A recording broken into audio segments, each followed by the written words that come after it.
Well, we had the company, as I said, report diluted headline earnings per share earlier on in the show, rising to 393 cents per share. We saw a tripling from where it was last year in that regard, but seeing an 18% decline in adjusted headline earnings per share, and that largely attributed to the penalties, the anti-competitive penalties that was imposed by the Competition Commission in the year. Are the Competition Commission issues now put to bed and done and dusted? They're all done and dusted. We have to pay 2 more payments, but it's all done and dusted now. Okay, so we've still got a little bit of pain to be incurred moving forward. Take us through the pressures that the company's been under over and above those penalties, because for one, you talk of in your commentary rising input costs coming to bear. Yeah, I think on the positive side, we had good volume growth. We saw volume growth of about 3% in the business, so I think that's a positive one. After the cost is increasing significantly, we all know about the cost increases. We're having currently also on the soft commodity side the highest maize price for a long time. I think it's the highest that Safex ever had. So the costs are really putting pressure on us, and the consumer is under some strain. With the consumer under strain, just how easy has it been to pass those costs on? Because we know that your margins have come under some pressure. Yeah, I think one needs to look at the product basket you're offering. I think our product basket is fairly defensive. But obviously quite a bit of effort went also into innovation, new product development, to really look at what the consumer wants, look at pack sizes. So a huge amount of work went into to make sure that we do provide the consumer what they want from us, and add some value to them in the process. Is that what's contributed to the slight increase that we have seen in volumes out to the market? Yeah, that played quite a big role.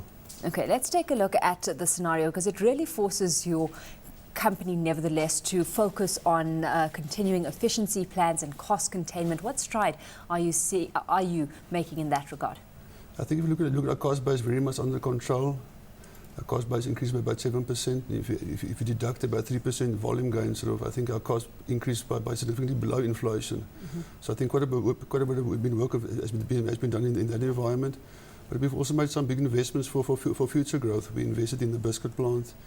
We're adding quite a bit of new capacity on the Ceres and the Pepsi side. So quite a few new plans are coming together to grow the business. And you're also focusing a little bit more extensively within the broiler market. I mean, you've incurred startup costs in the expansion of operations in Gauteng specifically. Run us through that and the strategy and how it fits with your group's overall strategy.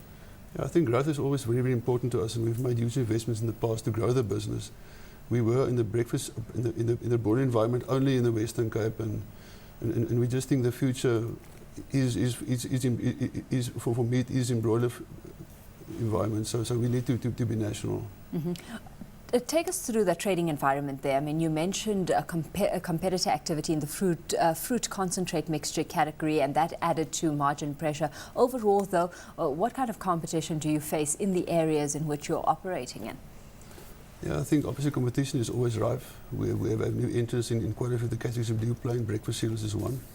And we have to react in terms of, again, by the point of giving the consumer what they really want. And I think quite a bit of work has been done into that. So is that what lends to the argument that you've put on the table today, saying that you're in a favourable position to participate in profitable volume growth, given where the consumer is sitting right now? I think obviously investment takes some time, and you have once-off costs, and I think that's also hit us a bit this year. There were once-off costs to really put into bed these new developments we've made.